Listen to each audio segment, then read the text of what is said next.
बारिश में 5 जुगाड़ू बहू का पहाड़ पर घर, खेती और रसोई। सुबह का समय है। आसमान में काले बादल छाए होते हैं। ठंडी हवाएं चल रही हैं और ऐसा लग रहा है कि कभी भी तेज बारिश शुरू हो सकती है। पांचों बेटे काम पर जाने की तैयारी कर रहे होते हैं। बेटा, आज मौसम ठीक नहीं लग रहा, संभाल कर जाना। माँ चिंता मत करो, काम भी जरूरी है, जल्दी लौट आएंगे। लगता है आज बारिश कुछ ज्यादा ही होने वाली है। पांचों भाई घर से निकल जाते हैं। कुछ ही देर के बाद आसमान में तेज गर्जना शुरू होती है और मूसलाधार बारिश शुरू हो जाती है। लगातार बारिश हो रही होती है। दोपहर हो जाती है। देखते ही देखते रास्ते, खेत और गलियां सब पानी से भर जाती हैं। सुबह से दोपहर हो गई लेकिन बारिश रुकने का नाम नहीं ले रही। पता नहीं हमारे बेटों को कितनी परेशानी हो रही होगी। परेशानी तो होगी, लेकिन वो छोटे बच्चे नहीं कि तुम इतनी चिंता कर रही हो। कच्चे रास्तों पर घुटनों तक पानी भर चुका है। खेत पूरी तरह डूब चुके हैं और घरों की दीवारों से पानी टपक रहा है। गांव वाले अपने अपने घरों के बाहर खड़े होकर चिंता से बारिश देख रहे हैं। हर साल भाई ऐसी ही बारिश होती है। 2-4 दिन में पानी अपने आप उतर जाएगा। हमारे बाप दादा भी यहीं रहे थे, हम भी यहीं रहेंगे। गांव छोड़ने का तो सवाल ही नहीं उठता। अरे बारिश से डरकर कोई अपना घर छोड़ता है क्या?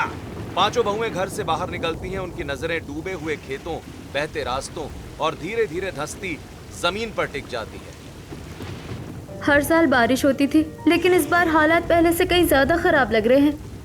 खेत पूरी तरह बर्बाद हो चुके हैं। अगर ऐसे ही चलता रहा तो इस बार बहुत बड़ा नुकसान होगा। अगर हम अब भी कुछ नहीं करेंगे तो अगली बारिश तक शायद ये घर भी सुरक्षित नहीं रहेगा। मुझे भी लग रहा है कि अब सिर्फ इंतजार करने से कुछ नहीं होगा। हमें कोई नया रास्ता ढूंढना ही पड़ेगा। पांचों बेटे अलग अलग काम से लौटते हैं। सबके कपड़े भीगे हुए हैं, चेहरे उदास हैं और हाथ खाली हैं। चलो घर चलते हैं। हाँ चलो।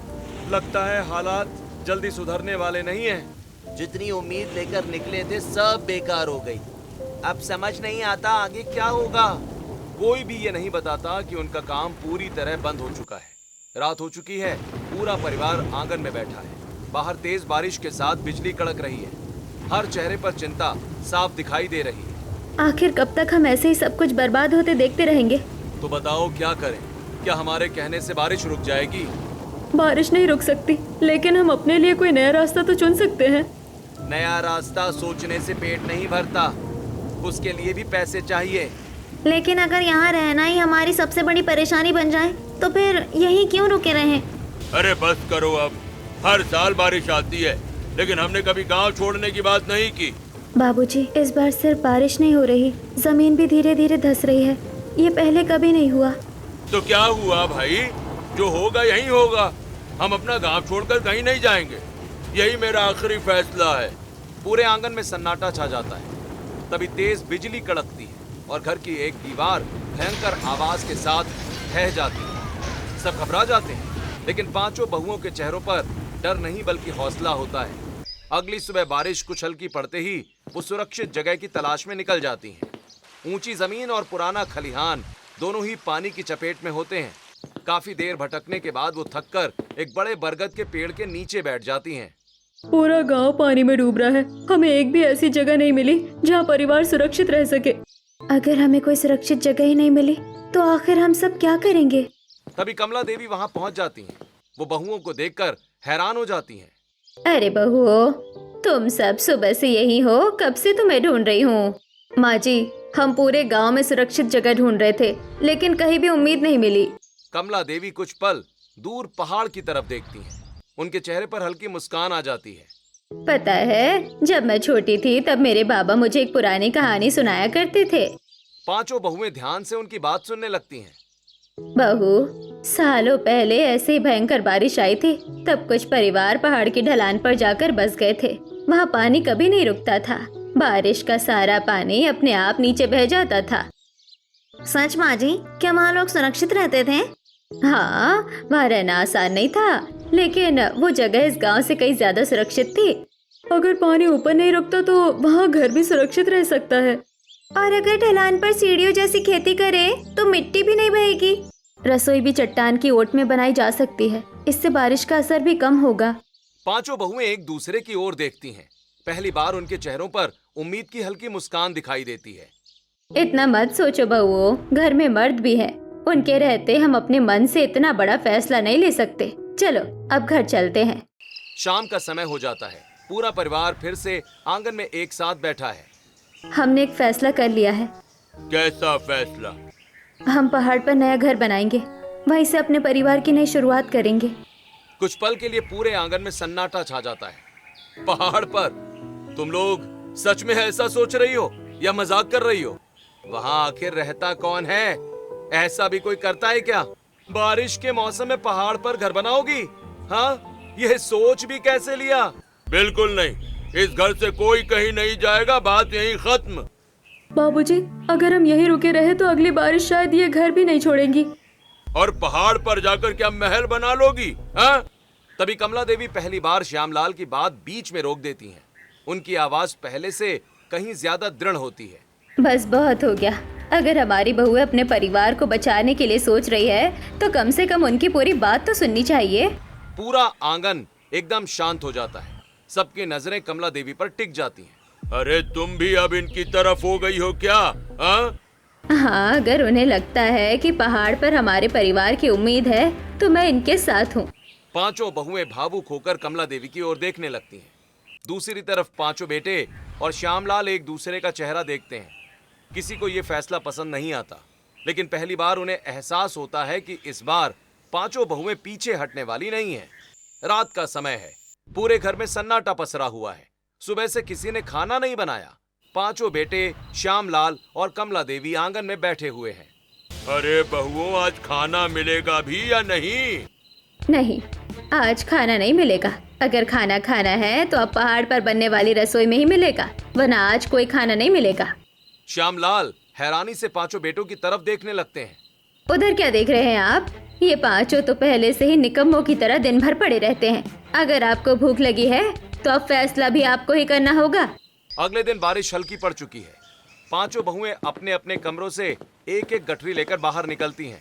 उनके पीछे कमला देवी चल रही हैं। मजबूरी में पांचों बेटे और श्यामलाल भी उनके पीछे पीछे चल पड़ते हैं। किसी के चेहरे पर खुशी नहीं है। आस पड़ोस के लोग अपने अपने दरवाजों पर खड़े होकर पूरे परिवार को जाते हुए देखने लगते हैं। और देखो, सच में निकल पड़े ये लोग। बारिश में पहाड़ पर घर बनाएंगे क्या? 2 दिन बाद रोते हुए वापस यहीं पर आ जाएंगे। ज्यादा चिंता ना करो। लगता है बहुओं ने पूरे परिवार का दिमाग ही खराब कर दिया है भैया।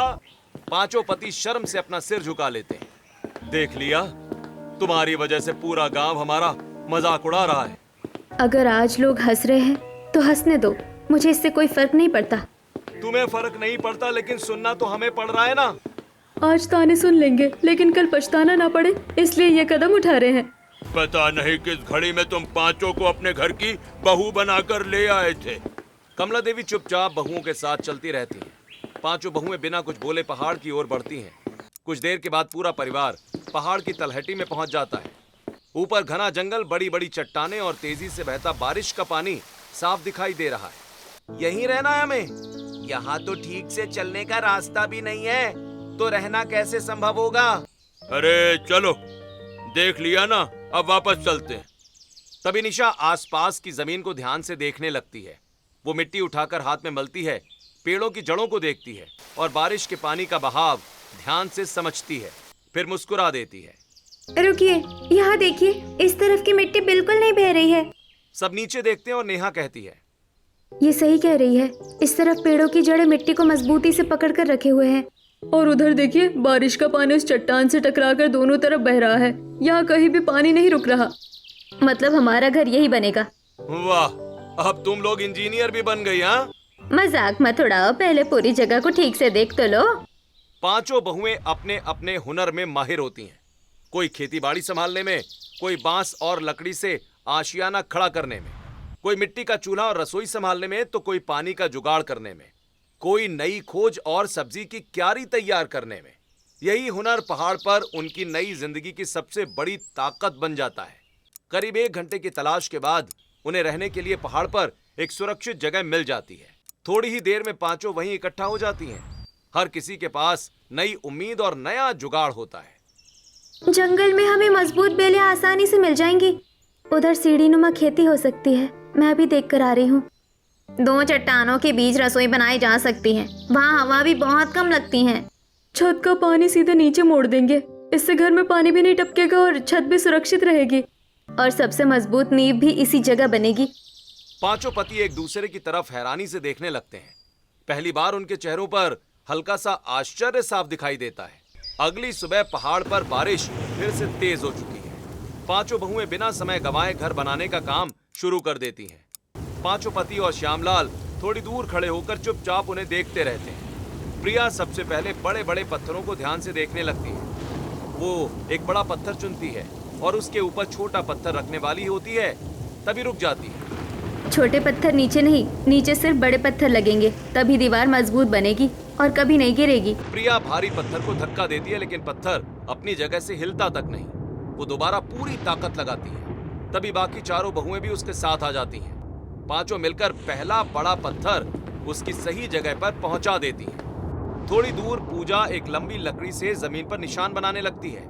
दीवार बिल्कुल सीधी नहीं बनेगी, इसे थोड़ा तिरछा बनाना होगा। लेकिन ऐसा क्यों? ताकि बारिश का पानी अपने आप नीचे उतर आए। इससे दीवार पर पानी का दबाव भी कम पड़ेगा और घर ज्यादा सुरक्षित रहेगा। तभी पहाड़ के किनारे काम करते समय प्रिया जिस पत्थर पर खड़ी होती है वो अचानक खिसक जाता है। प्रिया नीचे की तरफ फिसलने लगती है। चारों बहुएं घबराकर उसकी तरफ दौड़ती हैं। निशा तुरंत एक मोटी बेल पकड़ लेती है। रिया और नेहा बेल को कसकर खींचती हैं, लेकिन प्रिया पूरी तरह नहीं रुक पाती। तभी दूर खड़े पांचों पति दौड़कर वहां पहुंच जाते हैं। रोहित सबसे पहले प्रिया का हाथ पकड़ लेता है। बाकी चारों भाई भी मिलकर उसे ऊपर खींच लेते हैं। कुछ पल के लिए पूरा माहौल शांत हो जाता है। प्रिया की आंखों में आंसू आ जाते हैं। पांचों पति बिना कुछ कहे चुपचाप पीछे हट जाते हैं। तभी नीचे रास्ते से गुजर रहे गांव वाले उन्हें देखकर फिर ताने मारते हैं। अरे कहा था ना पहाड़ कोई खेल नहीं है। फिर भी रहने चले आए यहाँ। अरे आज तो बच गई, लेकिन ऐसी हरकतें करोगे तो कल शायद नहीं बचोगे। देखा लोग हमारे बारे में क्या क्या बोल रहे हैं। प्रिया धीरे धीरे उठती है, अपने कपड़ों से मिट्टी झाड़ती है और रोहित की आंखों में देखकर बोलती है, लोग आज हमारा मजाक उड़ा रहे हैं क्योंकि उन्हें सिर्फ हमारी मेहनत दिखाई दे रही है। जिस दिन यही मेहनत एक मजबूत घर बन जाएगी, उसी दिन सबको हमारी बात समझ आएगी। उसी दिन यही लोग हमसे रास्ता पूछकर यहाँ तक आएंगे। हम ये सब सिर्फ अपने लिए नहीं कर रहे हैं, हम अपने पूरे परिवार के भविष्य के लिए लड़ रहे हैं। पांचों पति चुप हो जाते हैं। इस बार कोई भी बहुओं की बात का जवाब नहीं देता। पहली बार उनके चेहरों पर गुस्से की जगह गहरी सोच दिखाई देने लगती है। एक तरफ पहाड़ पर बनता अधूरा घर दिखाई देता है, तो दूसरी तरफ नीचे बारिश में डूबता हुआ पूरा गांव। तेज बारिश के बीच भी पांचों बहुओं की उम्मीद पहले से कहीं ज्यादा मजबूत नजर आती है। अगली सुबह हल्की बारिश हो रही है। पांचों बहुएं बिना समय गंवाए फिर से काम में जुट जाती हैं। आज चाहे जितनी मेहनत करनी पड़े, लेकिन नींव हर हाल में पूरी करनी है। जब तक नींव मजबूत नहीं होगी, तब तक हमारी बाकी सारी मेहनत बेकार चली जाएगी। पांचों बहुएं बड़े बड़े पत्थर इकट्ठा करने लगती हैं। थोड़ी दूर खड़े पांचों पति चुपचाप सब देखते रहते हैं। बहुओं के दूसरी ओर जाते ही रोहित नींव के पास बड़ा पत्थर रख देता है। आदित्य बांस ले आता है। सुरेश रास्ता साफ करने लगता है, जबकि दीपक और राहुल मिलकर भारी लकड़ियां उठा लाते हैं। थोड़ी देर के बाद पांचों बहुएं वापस लौटती हैं। अरे ये इतना बड़ा पत्थर यहाँ कैसे आ गया? अभी तो ये सब नीचे पड़े थे। पांचों पति तुरंत दूसरी तरफ देखने लगते हैं, जैसे उन्हें कुछ पता ही ना हो और उन्होंने कुछ किया ही ना हो। पांचों बहुएं एक दूसरे की तरफ देखकर हल्का सा मुस्कुरा देती हैं। वो समझ जाती हैं कि बिना कुछ कहे मदद शुरू हो चुकी है। शाम होते होते घर की नींव पूरी तरह से तैयार हो जाती है। कमला देवी हाथ जोड़कर भगवान का धन्यवाद करती हैं। आज पहली बार लग रहा है कि हमारा ये सपना सच भी हो सकता है। थोड़ी दूर खड़े श्यामलाल चुपचाप नींव को देखते रहते हैं। उनके चेहरे पर अभी भी पूरा भरोसा नहीं है, लेकिन पहले जैसा विरोध भी अब दिखाई नहीं देता। अगली सुबह बारिश फिर से तेज हो जाती है। चारों तरफ ठंडी हवा चल रही है। घर बनाने के लिए रखी सारी लकड़ियां पूरी तरह भीग चुकी हैं। सबके चेहरे पर चिंता साफ दिखाई दे रही है। अगर खाना ही नहीं बनेगा तो कोई काम भी नहीं कर पाएगा। ऐसे सब लोग जल्दी ही थक जाएंगे। रिया दो बड़ी चट्टानों के बीच जाकर खड़ी हो जाती है। वो कुछ देर हवा की दिशा महसूस करती है और फिर ऊपर से गिरते बारिश के पानी को ध्यान से देखने लगती। अचानक उसके चेहरे पर मुस्कान आ जाती है। बस हमारी रसोई यही बनेगी। लेकिन यही क्यों, दूसरी जगह भी तो बना सकते हैं। देखो यहाँ हवा सीधी अंदर नहीं आ रही है और ये दोनों चट्टानें बारिश को भी रोक रही हैं। अगर रसोई यही बनेगी तो आग आसानी से जलती रहेगी। सच कह रही हो, ये जगह सबसे सुरक्षित लग रही है। रिया बड़े बड़े पत्थरों को जोड़कर छोटा सा चूल्हा बनाती है। उसके ऊपर बांस रखकर छोटी सी छत तैयार करती है। बाकी चारों बहुएं भी उसका हाथ बटाने लगती हैं। रुको बहुओं, मैंने कुछ सूखी पत्तियां पहले से कपड़ों में लपेट कर बचा कर रखी थी, शायद आज काम आ जाए। कमला देवी सावधानी से सूखी पत्तियां निकालती हैं। रिया उन्हें चूल्हे में रखती है। थोड़ी कोशिश के बाद आग जल उठती है। जलती हुई आग देखकर सबके चेहरों पर पहली बार सुकून भरी मुस्कान आ जाती है। अरे सच में, इतनी बारिश में भी आग जल गई। अगर हिम्मत और समझ हो तो मुश्किल रास्ते भी आसान बन जाते हैं। उसी समय पहाड़ के नीचे वाले रास्ते से कुछ गांव वाले गुजर रहे होते हैं। वो रुककर ऊपर देखने लगते हैं। अरे वाह, अब तो इन्होंने पहाड़ पर रसोई भी बना ली। लेकिन लगता है इनका दिमाग अभी भी ठीक नहीं हुआ है। बारिश में खाना बनाएंगे, मुझे तो लगता है ये लोग धुआं ही खा कर रह जाएंगे। 2 दिन और रुक जाओ, फिर यही लोग अपना सामान उठाकर वापस नीचे भागते दिखाई देंगे। सब गांव वाले जोर जोर से ठहाके लगाकर हंसने लगते हैं। पांचों पति फिर वही ताने चुपचाप सुनते रहते हैं। आखिर कब तक लोगों की ये बातें सुनते रहेंगे हम? हर कोई हमारा मजाक उड़ा रहा है। जिस रास्ते पर पहले कभी कोई नहीं चला, उस रास्ते पर कदम रखने वालों को शुरुआत में हमेशा ताने सुनने पड़ते हैं। एक दिन यही लोग हमारी मिसाल देंगे। रोहित इस बार कुछ नहीं कहता। वो गांव वालों की तरफ देखने के बजाय चुपचाप वापस जाकर काम में लग जाता है। बाकी चारों पति भी बिना कुछ बोले उसका साथ देने लगते हैं। कुछ देर के बाद पहली बार पहाड़ की उस छोटी सी रसोई में खाना बनना शुरू हो जाता है। रिया ताजा बारिश का पानी उबालती है, जंगल से लाई हुई पत्तियों पर रोटियां सेकती है। चूल्हे से उठती गर्म खुशबू पूरे पहाड़ पर फैल जाती है। कितनी भी मुश्किल आ जाए, अब हमारे घर का चूल्हा कभी बंद नहीं होगा। पूरा परिवार पहली बार एक साथ बैठकर पहाड़ पर पहला भोजन करता है। सबके चेहरों पर संतोष और नई उम्मीद साफ दिखती है। आज ऐसा लग रहा है जैसे हमारा नया घर नहीं बल्कि एक नई जिंदगी जन्म ले चुकी है। बारिश अब थोड़ी रुक चुकी है। पहाड़ पर ठंडी हवा चल रही है। नेहा पूरे पहाड़ की ढलान को बहुत ध्यान से देखने लगती है। वो मिट्टी उठाकर हाथ में मलती है, उसकी खुशबू महसूस करती है और पत्थरों की दिशा को गौर से देखती है। कुछ देर के बाद उसके चेहरे पर हल्की मुस्कान आ जाती है। बस खेती यही होगी, यही जगह सबसे सही है। तुम्हारा दिमाग तो ठीक है, हाँ? भला पत्थरों पर भी कहीं खेती होती है? बाबूजी, पत्थरों पर नहीं, पत्थरों के बीच जो उपजाऊ मिट्टी बची है, खेती वहाँ होगी। अगर उसे सही तरीके से रोक लिया जाए तो फसल भी उगेगी। अगर मिट्टी को बहने से बचा लिया तो ये जगह भी खेत बन सकती है। बातें सुनने में आसान लगती हैं, लेकिन करना इतना आसान नहीं होता। कोशिश करने वालों के लिए मुश्किल रास्ते भी आसान हो जाते हैं बाबूजी। नेहा छोटी छोटी सीढ़ी नुमा क्यारियां बनाना शुरू कर देती है। बाकी चारों बहुएं बड़े और छोटे पत्थर लाकर उसकी मदद करने लगती हैं। धीरे धीरे क्यारियों का आकार बनने लगता है। ये देखकर पांचों पति और श्यामलाल हैरानी से एक दूसरे का चेहरा देखने लगते हैं। अरे, मैंने तो कभी सोचा भी नहीं था कि पहाड़ पर भी ऐसा किया जा सकता है। सच कहूं, मुझे भी अब इनकी बातों पर थोड़ा भरोसा होने लगा है। थोड़ी देर के बाद निशा पहाड़ी जंगल की तरफ चली जाती है। वो सूखी पत्तियां, मजबूत बेलें और गिरी हुई लकड़ियां इकट्ठा करके वापस लौटती है। इतनी सारी पत्तियां क्यों लेकर आई हो? अगर बारिश का पानी सीधे मिट्टी पर गिरेगा तो सारी मिट्टी बह जाएगी।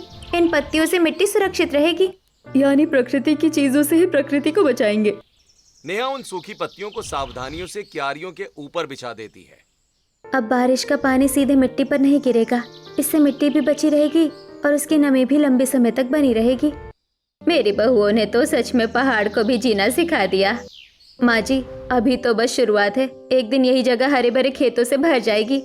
शाम होने लगती है। पूरे दिन की मेहनत के बाद पांचों बहुएं थक कर एक तरफ बैठ जाती हैं। उनके चेहरों पर थकान है, लेकिन आंखों में संतोष साफ दिखाई देता है। थोड़ी दूर पर बैठे पांचों पति चुपचाप उन्हें देख रहे होते हैं। रोहित बिना कुछ कहे पानी का घड़ा उठाकर बहुओं के पास रख देता है। आदित्य चुपचाप सभी औजार साफ करने लगता है। सुरेश अगले दिन के लिए अच्छे बांस काटने की जगह ध्यान से चिन्हित कर देता है। दीपक और राहुल भी बिना कुछ बोले लकड़ियों और पत्थरों को व्यवस्थित करने लगते हैं। लगता है अब हमें बिना कहे ही साथ मिलने लगा है। कभी कभी खामोशी भी बहुत कुछ कह जाती है।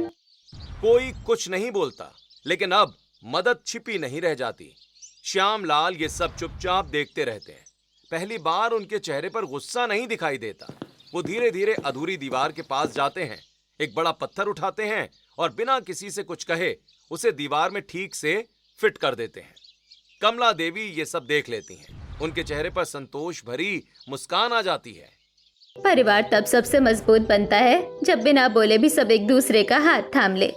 एक तरफ अधूरा लेकिन हर दिन मजबूत होता घर, तो दूसरी तरफ तैयार होती है पहली सीढ़ी नुमा खेती, और उनके बीच खड़ा पूरा परिवार जो अब बिना शब्दों के एक दूसरे का साथ देना सीख चुका था। कई दिनों के बाद आसमान थोड़ा साफ दिखाई दे रहा है। छोटी छोटी क्यारियों में पहली हरी पत्तियां निकल आई हैं। पांचों बहुएं उन्हें देखकर खुशी से मुस्कुरा रही हैं। देखो, हमारी मेहनत आखिर रंग लाने लगी है। भगवान करे अब ये फसल हमेशा सुरक्षित रहे। तभी दूर जंगल की तरफ से अजीब आवाजें आने लगती हैं। झाड़ियों में तेज हलचल होती है। कुछ ही पल में जंगली सुअरों का झुंड क्यारियों की तरफ दौड़ पड़ता है। अरे, हमारी फसल! सब घबरा जाते हैं। जंगली सुअर क्यारियों को उखाड़ना शुरू कर देते हैं। इन्हें जल्दी भगाओ। पांचों बहुएं उनकी तरफ दौड़ती हैं, लेकिन जंगली सुअर नहीं भागते। तभी पूजा चारों तरफ ध्यान से देखती है। उसकी नजर पास रखे बांसों और पेड़ों से लटक रही सूखी लौकियों पर पड़ती है।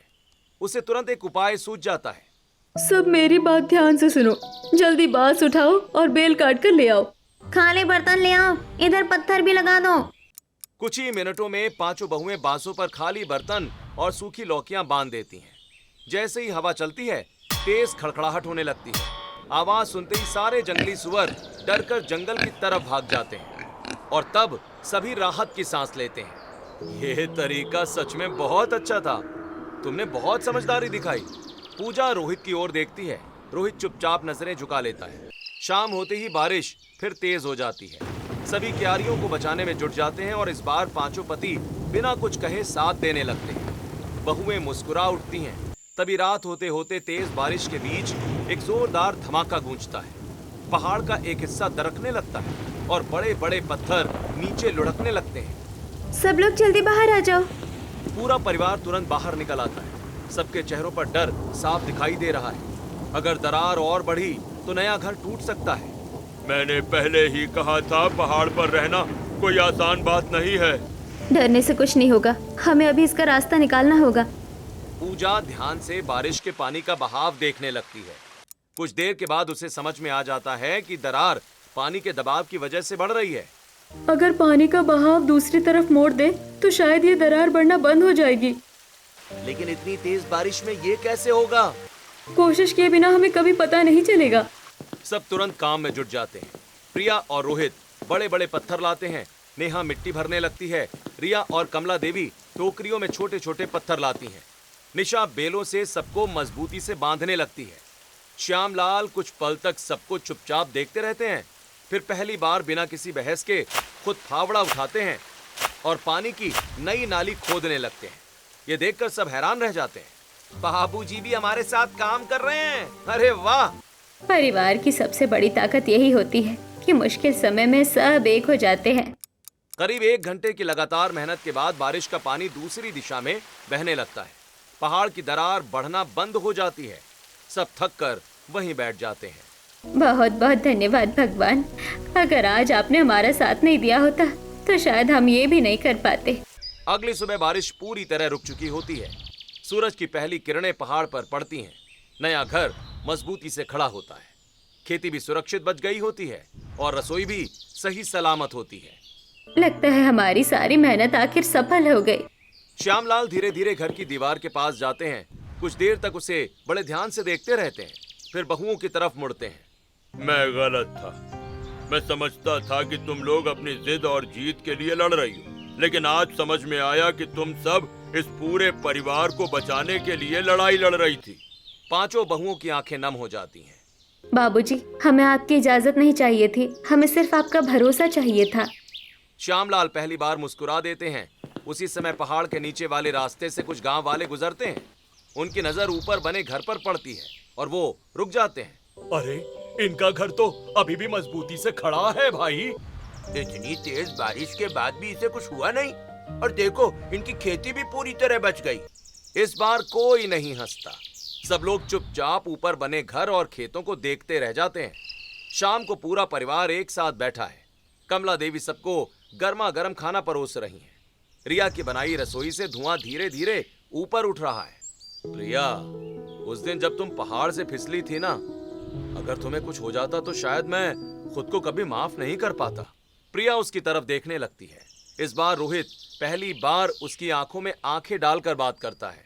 अब समझ में आया कि तुम सिर्फ घर नहीं बना रही थी, बल्कि तुम हम सबका भविष्य बना रही थी। जब तुमने पहाड़ पर आने की बात कही थी, हमने ही सबसे ज्यादा विरोध किया था। लोगों की बातों में आकर हमने तुम्हें ही गलत समझा। आज समझ आया कि तुम घर नहीं बल्कि हमारा भविष्य बना रही थी।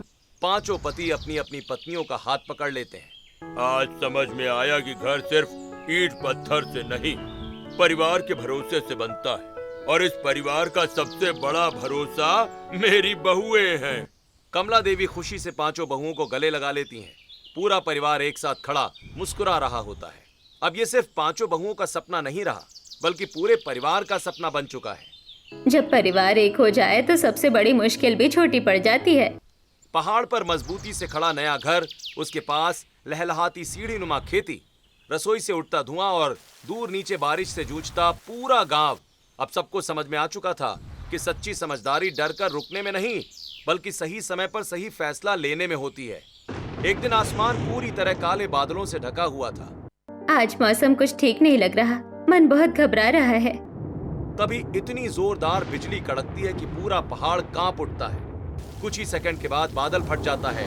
पहाड़ की दूसरी दिशा से पानी का विशाल सैलाब गांव की तरफ दौड़ पड़ता है। अरे नीचे देखो, पूरा पानी गांव की तरफ जा रहा है। गांव में अफरा तफरी मच जाती है। लोग अपने अपने घरों से बाहर भागने लगते हैं। कच्चे घर एक एक करके गिरने लगते हैं। खलिहान बह जाते हैं, गोदाम टूट जाते हैं और पशु रस्सियां तोड़कर इधर उधर भागने लगते हैं।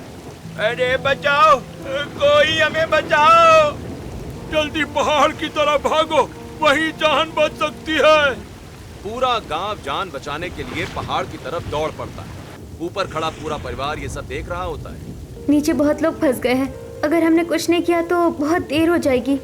बिना एक पल गंवाए पूरा परिवार नीचे की तरफ दौड़ पड़ता है। इस बार सबसे आगे पांचों पति होते हैं। वो बांस और रस्सियां लेकर भागते हैं। प्रिया और बाकी बहुएं बच्चों और महिलाओं को संभालने लगती हैं। श्यामलाल बुजुर्गों को सहारा देकर ऊपर भेजते हैं। कमला देवी छोटे बच्चों को अपनी गोद में उठाकर सुरक्षित जगह पर पहुंचाती हैं। घबराइए मत, सब लोग एक एक करके ऊपर चलते रहिए, बिल्कुल घबराइए मत। काफी देर की मशक्कत के बाद पूरा गांव सुरक्षित पहाड़ पर पहुंच जाता है। सबकी सांसें तेज चल रही होती हैं। पहाड़ पर बारिश धीरे धीरे कम होने लगती है। गांव वाले पहली बार ध्यान से चारों तरफ देखते हैं। मजबूत पत्थरों का घर, सुरक्षित रसोई, हरी भरी सीढ़ी नुमा खेती और भरा हुआ बारिश का पानी, सब कुछ वैसा ही है जैसा कई दिनों पहले था। कुछ भी नहीं टूटा, कुछ भी नहीं बहा। उधर नीचे पूरा गांव बर्बाद हो चुका होता है। ये देखकर सबकी आंखों में आंसू आ जाते हैं। तभी एक गांव वाला जो सबसे ज्यादा ताने मारता था, धीरे धीरे आगे आता है। बहुओं, हमने तुम्हारा बहुत मजाक उड़ाया। हमें लगा था कि तुम पागलपन कर रही हो, लेकिन आज अगर हम सब जिंदा हैं तो सिर्फ तुम्हारी वजह से। वो हाथ जोड़ लेता है। धीरे धीरे पूरा गांव भी हाथ जोड़ लेता है। सभी गांव वाले एक साथ माफी मांगने लगते हैं। पांचों बहुएं एक दूसरे की तरफ देखने लगती हैं। अगर हम एक ही गांव के हैं तो फिर माफी कैसी? आज से हम सब मिलकर एक नई शुरुआत करेंगे। पूरा माहौल भावुक हो जाता है। कुछ दिन बीत जाते हैं।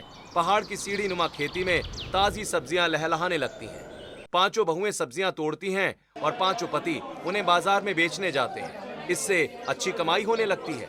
आज तो सारी सब्जियां अच्छे दाम में बिकी हैं। अब और घर भी बनेंगे। धीरे धीरे पहाड़ पर नए घर बनने शुरू हो जाते हैं। कुछ महीनों के बाद जहां पहले एक घर था, अब वहां पूरा नया गांव बस चुका होता है। बच्चे खेल रहे होते हैं, औरतें हंसते हुए काम कर रही होती हैं और पुरुष मिलकर नए नए घर बना रहे होते हैं। देखो, हमारा सपना पूरे गांव का सपना बन गया है। नेहा खेत से सब्जियां तोड़ती है। निशा जड़ी बूटियां लाती है। रिया रसोई में खाना बनाती है। प्रिया पानी भरती है और पूजा बारिश के पानी की नालियां देखती है। सब मिलकर खाना तैयार करते हैं। अब इस पहाड़ पर किसी चीज की कमी नहीं रहेगी। पूरा गांव एक साथ बैठकर भोजन करता है। जिन लोगों के घर अभी बन रहे होते हैं उनका खाना भी यही परिवार बनाकर खिलाता है। भाई जब तक सबके घर नहीं बन जाते तब तक सबका खाना यही बनेगा। उस दिन पांचों बहुओं ने सिर्फ एक घर नहीं बनाया था, बल्कि नई सोच की नींव रखी थी। उन्होंने साबित कर दिया कि हिम्मत, समझदारी और परिवार साथ हो तो हर मुसीबत नई शुरुआत का रास्ता बन जाती है।